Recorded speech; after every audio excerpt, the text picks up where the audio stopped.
How's it going, my true people? DrSlaking, the Slacking Doctor, back for week 8, I believe it is, of OWL now. Only 2 weeks left after this of the regular season in OWL, so we're really getting down to crunch time in a minute. Currently, the Bellowing children are sitting at 3 and 5, I think. We're not doing super well, and that's because of my own personal record. My teammates have been playing far better than me and doing far better than me. But I'm currently at, going into this, I think I'm at 4 and... No, I'm at 2 and 5, so I just haven't, nothing's been going right for me in OWL this season, whether it be RNG, whether it be me choking games, whether it be my opponents outplaying me, whatever it is, OWL has not been a success story for me this season, and I'm gutted, I'm absolutely gutted. But this is another week where we have our trades with Mega Beedrill and Manaphy on the team, a team that I feel much, much better about compared to the previous teams. And we're going up against my man Kalley. Now, Kalley isn't someone I've known that long, but he's just become one of my favorite people in the community. He's so, so nice. Everyone says it. Everyone that's got to know Kalley comments on how ridiculously nice this man is. He's covering for Checkmate Ben currently. So in one sense, I'm relieved that I don't have to play Ben, because Ben is one of the most difficult opponents you could ever face. However, Kalley is no pushover, so it's definitely not an easy game by any stretch. And he's inherited Ben's draft, which is super, super scary. And as you can see today, he's got a kind of sand team with him. He's got a Gigalith, Excadrill, and Heliolisk core there with a little bit of sand utilization, I guess. But he does also have the option of Sun on his team with Mega Charizard Y and Shiftry, which he's chosen not to bring this time. So he kind of had to prep for dual weather. So with that in mind, let me quickly run through the team with you. We have Steven the Manaphy here. This is a Tail Glow, Signal Beam, Surf, and Energy Ball set. It has Signal Beam for the Starmie, which isn't here. Otherwise, oh no, we had Energy Ball for that. What was Signal Beam for? Signal Beam was for the Shiftry. And then we have Energy Ball and Surf as coverage for pretty much everything else. Make sure that we can hit his Dry Skin or Water Absorb Pokemon with the Energy Ball at least, or the Signal Beam. But without the Starmie here and without the Shiftry here, there's no reason we'll ever click Signal Beam, to be fair. So it's pretty much just Energy Beam and Surf. But that's Manaphy, Tail Glow, and Expert Belt. Before I go any further, I should shout out Aquarius. Aquarius did help me discuss the Manaphy set briefly, and pretty much suggested the majority of the Terrakion set. The rest was kind of just me on my own, although Will in the NPL, I wasn't cool with him while I was building the team, and he helped me with some coverage moves and stuff as well, so shout out to him. But then moving on from the Tail Glow Expert Belt Manaphy, we have a Max Fizz Def Delmise. The idea being this thing can kind of take on Excadrill pretty nicely, actually. Excadrill doesn't really have any good way of hitting it. X-Scissor, Earthquake, and Iron Head, which I thought would be a set to try and hit Reuniclus with the X-Scissor. I pretty much take all of those, even from a Life Orb set. He needs to be like SDZ to really hit me that hard. So Delmise can effectively wall the Excadrill if need be, and then hit it with an Earthquake for a good amount of damage. We also got Power Whip on there to make sure that we can hit some of the things like the... this thing, what's it called? Seismitoad, and Levitating ones and Flying ones. Obviously, things like Weezing and Charizard aren't going to take much on Power Whip, but it might just be a little bit of chip on the switch-in. It also has Rapid Spin and Synthesis. Synthesis, obviously, being kind of neutered by Sand is a pain, but because he did also have Sun, I thought it was worth bringing, because I wasn't quite sure which weather mode he'd bring, if not both, and... You know, longevity support, and just got lefties on there as well for some passive recovery. Then we have our main kind of win con in this game, or our main breaker, weirdly, in this game, which is a Mega Beedrill. I know Mega Beedrill isn't usually a breaker, but the idea being that Mega Beedrill brings in everything that Terrakion doesn't like, and Terrakion's supposed to be a sweeper here. But actually, looking at the team he brought, Mega Beedrill is just incredible in this matchup. Drill Run hits the Heliolisk, Drill Run hits the Excadrill, Drill Run hits the Gigalith, the Weezing is a bit of a problem. The U-turn will hit the Seismitoad pretty damn hard, and then Poison Jab will hit the Porygon Z for decent damage. So we can really break through his team with Mega Beedrill, revenge kill a lot of things, get a lot of momentum. I think Mega Beedrill is just amazing in this matchup. The only thing really, as I said, is Weezing. We have Giga Impact on this set. No, Double Edge on this set, so that we can hit the Weezing for about 33 to 40%, depending on his EV investments. It's not a lot, but Weezing only gets Pain Split as recovery, so we can kind of try and play around that. I did think maybe Rocky Helmet Weezing was a likely bring, but we want to try and break that Weezing for the Terrakion, which I'll get to in just a second. Then we have Spadef, Dredigan, Max HP, Max Spadef, Leftovers, Stealth Rocks, Earthquake, Rock Slide, and Toxic. The reason being that this is our main Charizard Y check. He hasn't brought that. It kind of doubles up as our Heliolisk check, which Dhelmise can do okay, but Dhelmise isn't Spadef. So Druddigon and Dhelmise between them are supposed to handle this Heliolisk. And it's got the kind of Stealth Rock set for us, but also Rock Slide was to hit the Charizard, which isn't here, and then Earthquake hits everything else in his team. He has no immunities to a Mold Breaker Earthquake, because his one immunity is his Weezing, which is now weak to ground because of Mold Breaker, because we get rid of that Levitate. So, and I did think there was a good chance he would just not notice Mold Breaker, and then we'd be able to get some good chip on the Weezing with that. Then we have Terrakion. This Terrakion is a Rock Polish, Z Stone Edge, Close Combat, and I believe X Scissor as a final move as well on this set, just so we can try and put in some big damage against everything on his team. The idea being that Mega Beedrill will kind of break the Weezing, and then after that, you know, Porygon Z is going to die to Close Combat. Seismitoad with a bit of chip is going to die to Close Combat, depending on his spread.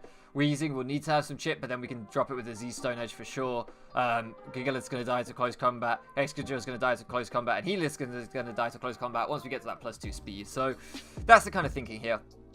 And then last up, hidden behind Terrakion, is our Togekiss. This is a Berry max attack, max special attack, modest, pretty bulky set with a lot of HP, a bit of speed, with Fire Blast, Dazzling Gleam, a third coverage move that I can't quite remember off the top of my head, and Roost.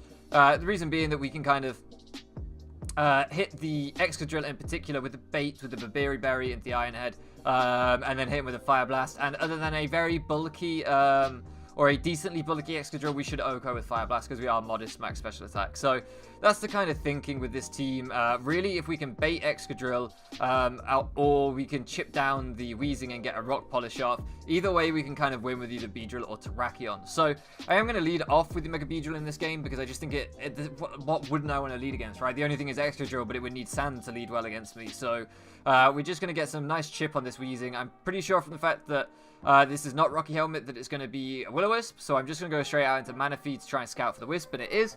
And now I'm going to go for a Tail Glow. If he chooses to go hard Heliolisk, then I'm going to have to pivot out into Druddigon, but that's okay. I think I can just get a Tail Glow off here because chances are he's going to go in something slower than me. And actually he just goes for the Clear Smog, which is a nice play on his part. Here I think he's going to go into one of his Water immunities. So I'm just going to go out into Druddigon. I think the most likely one is Heliolisk if it's Dry Skin. And he actually goes into Seismitoad. The reason I thought Heliolisk seemed that more likely is because Seismitoad actually gets outsped by Manaphy. So had I gone for another Tail Glow there into the Energy Ball, he would have been in real trouble. But this suggests to me that maybe this is like a Sandvale Heliolisk, which I think it gets. But it could also be a Dry Skin to cover the weakness for the other two, which still makes sense. He just chose not to risk the Heliolisk because it's a little bit more frail. That would make sense too. But this is fine for me. I'm pretty sure we're just going to exchange rocks here, and that's exactly what happens. And I'm like, that's fine because my removal is better than his, in my opinion. Dhelmise is a bulkier, better remover. His only removal is the Excadrill, and if I can force the Excadrill to Rapid Spin instead of attacking me, that's going to be amazing. Here I just pop off Toxic because I want to get the Seismitoad Toxic or anything else coming in. He's not going to go hard Weezing, I don't think, here. So I'm happy to do that. And here I'm just going to fire off an Earthquake as he goes for the Toxic back. And this puts him really low, and now he's in a position where he will die to another round of Earthquake plus Toxic. So, in fact, just Earthquake will kill him here. So he has to make a switch, and I think he might go Weezing, forgetting about Mold Breaker. So I'm just going to Earthquake again. Like, there's nothing I don't hit with this. And he does go Weezing and get a nice 37%, which does reveal this to be very physically defensive, which we saw from the U-turn actually earlier, thinking about it. So we'd already seen that. But nevertheless, Weezing does reveal to be very defensive. He gets the Pain Split off, and I figure that's all he can really do because he hasn't got the room for attack investment or special attack investment.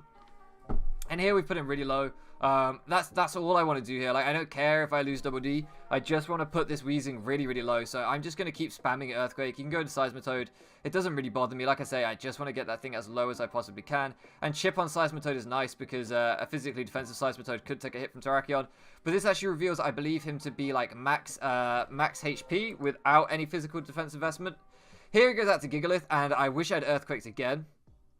But I actually went out to Manaphy on the Seismitoad, which sucked because we would have killed the Gigalith here, and this would have been his last time to get Sand up. Instead, he can come in and bring Sand in again. But knowing that he has already shown me the Seismitoad to switch him once, I'm just going to click Energy Ball here. If he does choose to go into the Heliolisk, that's not a problem. I get some nice chip on Heliolisk, and my team appreciates that. So there's no reason for me not to click Energy Ball here. If I tail glow, then I get outsped by Heliolisk anyway. And he does go Heliolisk. We do a nice tidy 36%. With the sand chip, like that's not bad. That's not bad at all. I'm going to preserve Steven and Dredigan here because I like them both as sacks in the back. So I've kind of got Devil Mice to pivot into. The reason that I want to keep Dredigan and Manaphy around is because if I have to start sacking things to Excadrill to stall out sand, that's why I wanted to preserve the Dredigan rather than Earthquake again into Gigalith. Had I known he was going to Gigalith, I would have Earthquaked again because then he would have had sand once more, and I didn't need to preserve a sack if he only had sand once more. But you know, I didn't know that at the time. I needed to preserve sacks to stall out sand. So we go into Devil Mice here.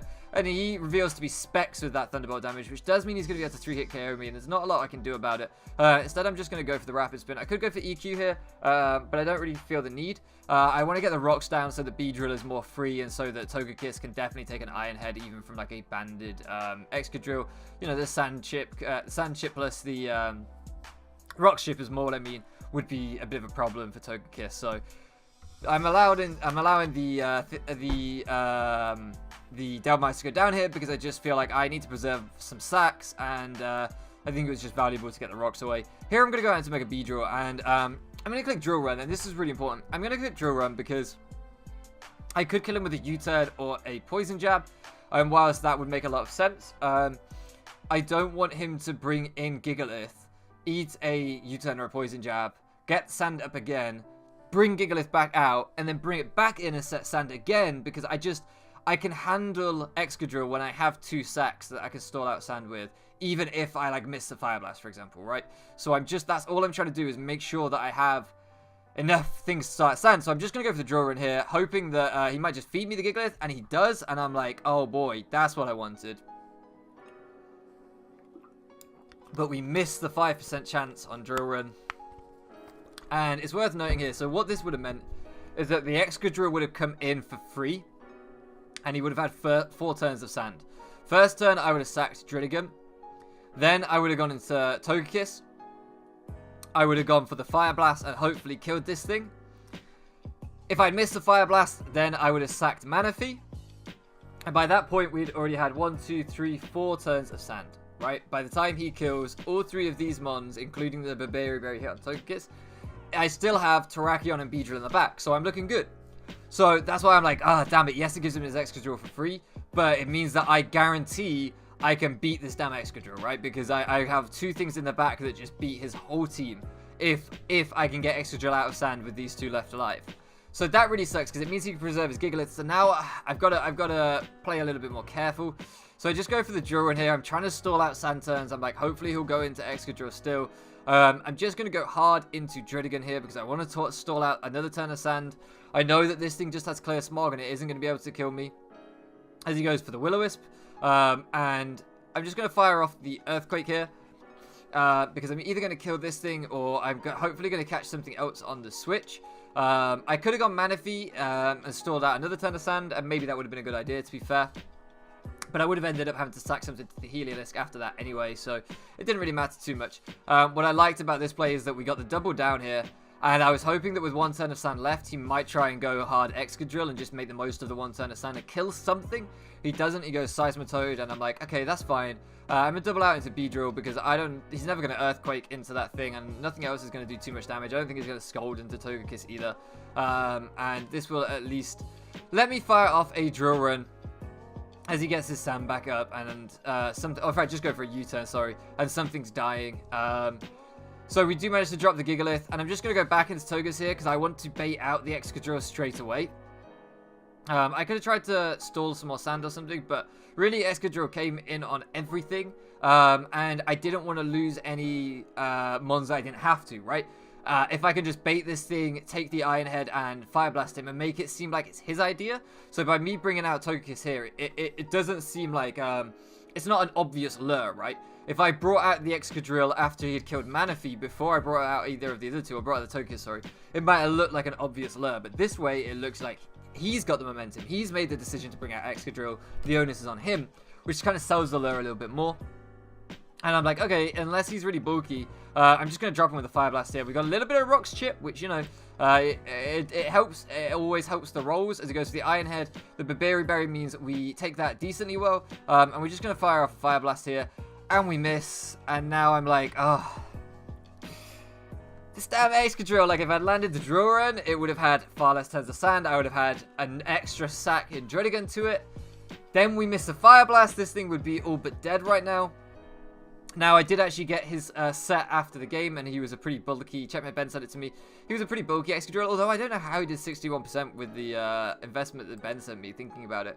Regardless, he was a pretty bulky set, actually. So the calc looked as though this would have done between 70 and 80% approximately. So after another turn of Life Orb Recoil, he would have dropped. So here, I know he's going for Iron Head. I'm hoping Steven can take 1 plus Burn plus Sand. We can't, which really sucks, so we do drop here.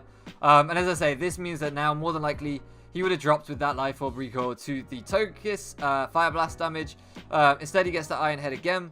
And again, he now definitely would be dead if we landed a Fire Blast, but he's not. And he has 1 turn of Sand left. And this is where I'm talking about the drill run miss really hurting us as well. Because now I have to sack either Beedrill or Terrakion.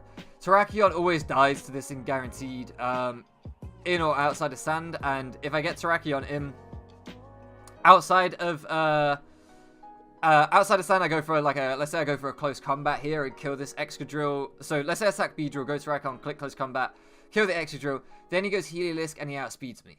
So I need to get a Rock Polish off with Terrakion for Terrakion to win this game, and I can never ever Rock Polish on the Excadrill.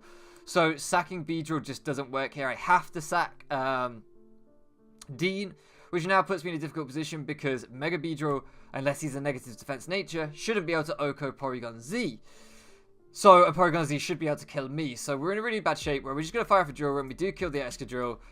We will kill the Heliolisk, and we should kill the Seismitoad as well. But he goes into the Porygon Z, and I'm like, okay, I need a crit here. I've already missed my Drill Run, I've already missed my Fire Blast, and it's not like they were minor turns. Like, Togekiss was a Berry Fire Blast set deliberately for that damn Excadrill, right? That's what it was meant to do. And I could have gone with Flamethrower, but because of his bulk, that wouldn't have worked either.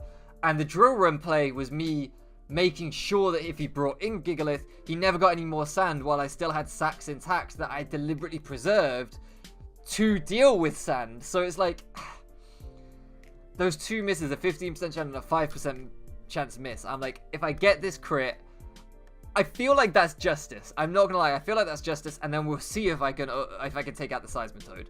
I don't know if I can, I think I can, but we'll see. That's what I'm thinking. So we fire off the poison jab. We don't get the crit. We do get the poison. And I'm like, is there any way he like choked here and went for agility? He didn't. He clicked Psychic and killed us. So unfortunately, we do lose to my man Kalley 3-0. GG to him. Me complaining about those two misses here is not meant to discredit him at all. He played very, very well. He preserved everything the way he was supposed to based off the game in front of him, right? When I missed your run, he did the right thing preserving Gigalith. It's not his fault I missed your run. He played to the layer of the game. And it was worth noting, as I said, Checkmate Ben sent me these sets, and I did see that this was an Agility Porygon Z after the game. So just because I'm gutted that I missed the draw run, and I think that would have given me a very good chance to win the game, he still had outs, because if he'd got an Agility off with Porygon Z, then he might have beaten me with Porygon Z, right? So I'm not so blind to the fact that we easily still could have lost this game. I'm just saying that I'm gutted, because once again, I feel like this has happened far too often this season, or far too often across multiple leagues as of late. RNG has just hurt me, not lost me games or anything, but hurt me. So I'm gutted. I feel a little bit put out with Pokemon at the minute with competitive Pokemon. People who know me closely know that I took a little bit of a break from Draft League for about 4 days at the end of last week, and 4 days might sound like nothing, right? But when you're as active as I am in the community, that's quite a long time to just not be on Discord or anything. So I've just hit a little bit of a point of burnout with Pokemon where my luck has turned, I'm getting frustrated, I'm not playing the best of my ability. But I know that very soon I'm going to go down to a 2-league maximum, and they're going to be more fun leagues. So hopefully, you know, with the NPL floating around, hopefully we can make that. And then that would, I think, just be insane for me and would really reignite the fire. But Nevertheless, I still love the game, don't get me wrong. We're going to try and bounce back next week. Next week, we go up against NWL.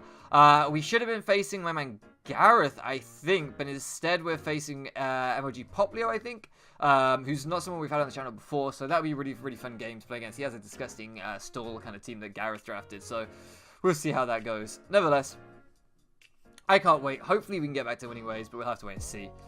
Thank you so much for loafing around with me, guys, and I'll catch you again next time.